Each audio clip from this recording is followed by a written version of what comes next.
In this episode of the Winter Studio, we're going to be light painting some dry leaves.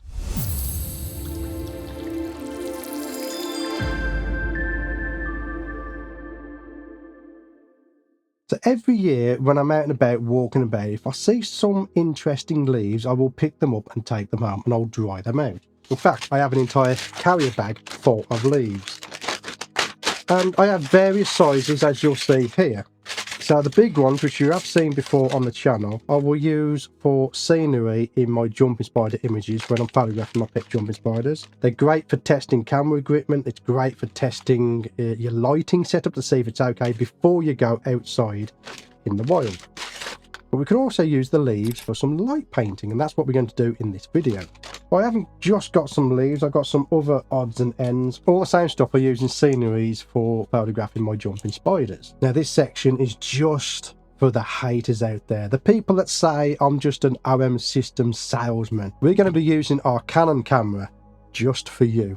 This is the Canon EOS R, and on here I have the Laowa 90mm RF lens attached to it. This lens on an RF body, it's absolutely fabulous. It's a full manual lens, it's a 2x lens, but we're going to be using that camera just for those haters. And just for the people who do like the content, whether it's an OM system camera, a Canon camera or a Sony camera, thank you for the likes and thank you for the support. So we're going to take our Canon camera, or should I, you know what we could do? Tell you what, just to shut the haters up, okay? This is what we're going to do. Right, because I'm all for the methods I teach will work on any system. I don't care what system you use. I don't care what camera you use. There we go. Just for you. Okay. Now, what we need for this is, well, it's up to you. As again, these projects are completely up to you as to how you play with them, how you be creative with them. I'm going to show you the basic methods again, same as every other project, basic methods, and then you go with those basic methods, you run with that, change it up and create something new. So we're going to be creating images like this and like this. And no, that's not Photoshop, that's all in camera. So we're going to be doing this in camera. First of all, I need a reflective surface. For this, I'm using a black glass tabletop. You can use a mirror. Perspex, from what I see, is very good. I need to get a sheet of that to test it, but Perspex is very good. Anything that will give you a reflection. We need to clean the surface. Trust me, the amount of time I've spent fixing dust particles on my glass is unbelievable. And even after cleaning this, I will still spend a good time cleaning up the individual little dust specks that are on this piece of glass. But the cleaner you get it, the better. Less time in Photoshop is always a good thing, because the less time I spend in Photoshop, the more time I can spend killing zombies on a computer.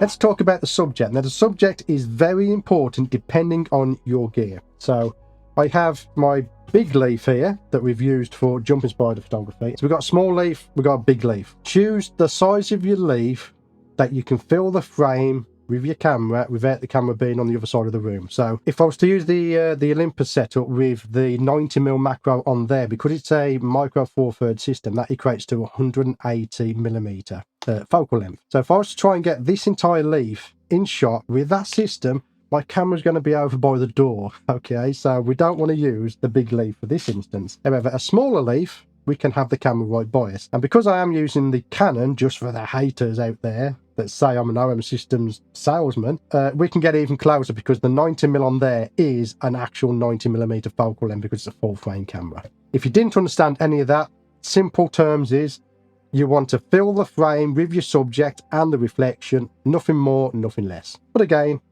you can always break the rules. So let's bring the camera in. I still do like my Canon EOS R. It's a very nice camera. I should really upgrade it to be up there. There's probably some people asking out there why you're still using the Canon EOS R. Well, simply put, the EOS R has no AI autofocus stuff for macro. Okay, it has eye autofocus as a tick box. It doesn't really work that good. But basically, for showing people how to do stuff on a camera like this means they can literally do it on any camera that's out there. Sony, Nikon, Canon, Panasonic, Olympus, Pentax. If I can show you how to do it on this camera, you can do it on any camera. Okay, so what I want to do, and I'm going to emphasize this year quite a lot, is I want you to get out of the mindset of gear. Every time I'm out and about, the first question I get asked is, what camera are you using? I don't care what camera I'm using. Okay, I care on the shot. What shot am I getting? Yeah, right. So what I'm going to do first of all here is I want to set this up, and you can see we're at 12,800. The reason I'm at that 12,800 on the ISO is because I want to see where this piece of glass ends and where the background is. Now obviously we can make that black as possible using our shutter speed, so it's not an absolute priority. If we can get it low down so we can see where is our shot going to be. Okay, and just like we do when we're doing macro, I've set my camera up, and now I'm going to set the glass up. Let's take a look here. There we go. You can see at the back here, bring my finger in, we can see the desk. So what I need to do is to move that up. That's completely black. This bottom part here, we can get round that by simply bringing the camera forward. What we got here? We've got some marks. Okay, yeah, it's a reflection. That will go away when we turn the lights off. Okay, next is our subject, which is this leaf here. So I'm going to bring that in. Okay, and I want it to be like that, and we shall focus. Okay, so we're getting full frame. Too much full frame. Okay, too much.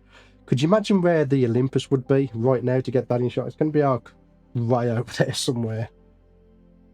That wasn't what made me decide to use the Canon though. I like trolling the haters. Can we see there? How we're starting to get something? So let's go further back because we're looking at the reflection and the leaf. So long as we've got the leaf and the reflection in shot, the rest of it we can crop and recompose, because ideally, once we got this set up perfectly, it should be just completely black on the outside. Same as the line here. Yeah, that's no issue to get rid of in Photoshop. So what we want to do is I'm going to move the entire plate back, and I'm looking at this part here. I'm just looking there to see where we are. How far back can we place it so that we have less work to do in Photoshop? Because I know for a fact I can take this into Photoshop and just fix all of that, but we want it as close in camera as possible.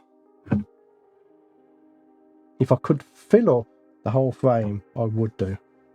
Obviously we can't.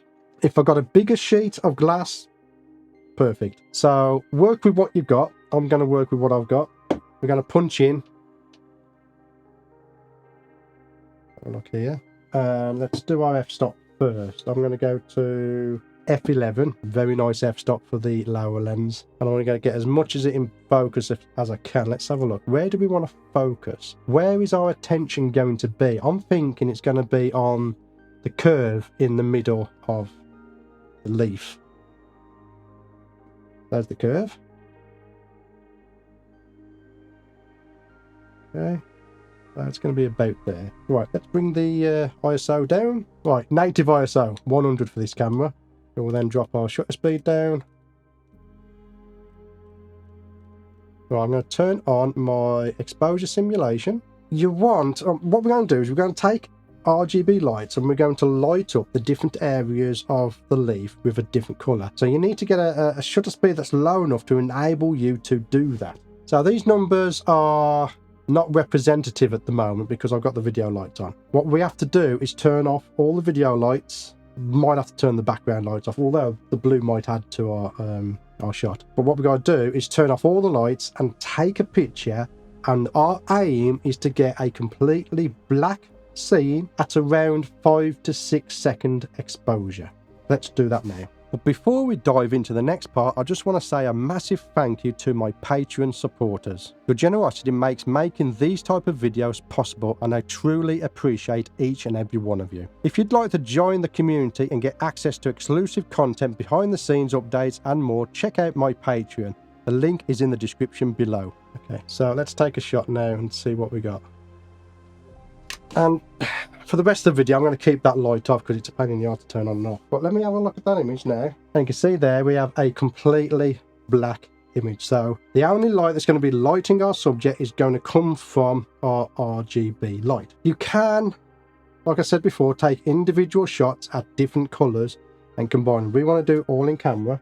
For that, I found my Magic Tube M1s from Zoomwell do the best job. Okay, so these are the same tubes we've used in all of our videos. We also have our Lume Cube Panel Pro. What you want to do is look on your RGB light and see if it has some sort of rotation effect that goes through all the different colors. So on here we have an HSI flash, and what it does is it flashes the different colors. So it goes through the color wheel and flashes different colors.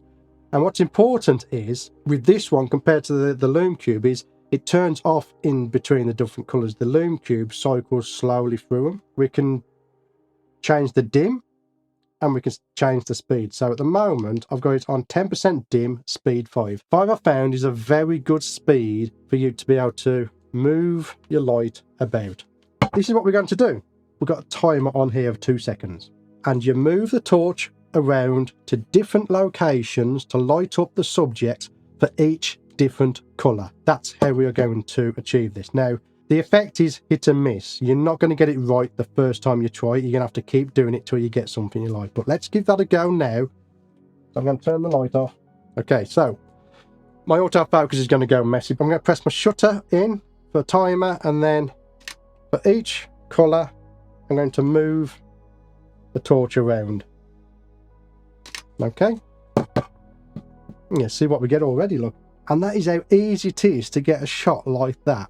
So long as you've got an RGB light that can rotate your colours, you can do it very easily. And like I said before, rinse and repeat. Don't just finish on the first one, you have to keep doing it. And you can get images like this and like this.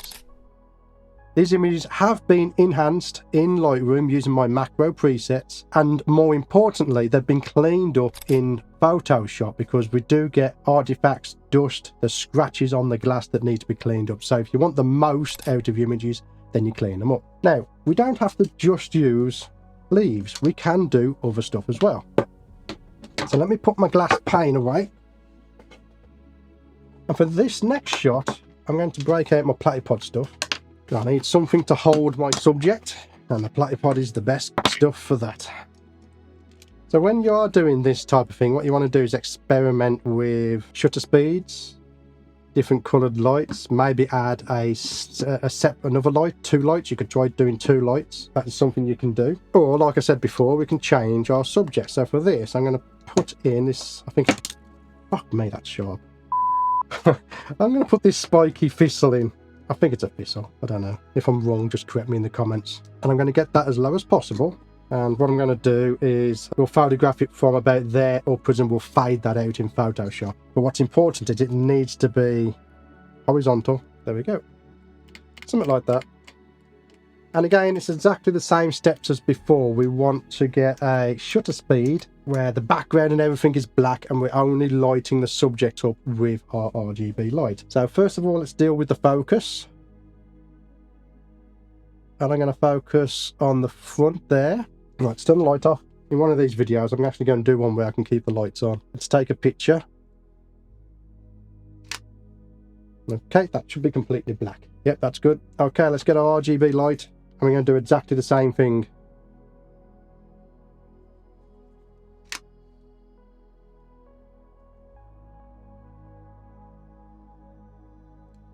There we go. Very simple technique to create some nice artistic looking images using light painting. So the take home from here is your subject needs to be still. You need to have a dark room. So if you haven't got a dark room in your house, then you can wait till night time to do this. Get an RGB light that can rotate through your colors to get some light painting images. But that's where I'm going to leave this project. Going off, light paint some subjects. Again, they don't have to be leaves, they can be any subject, but just have fun doing it. And very soon we are going to be going outside and doing some macro walks out in the wild. Until then, I'll see you in the next video.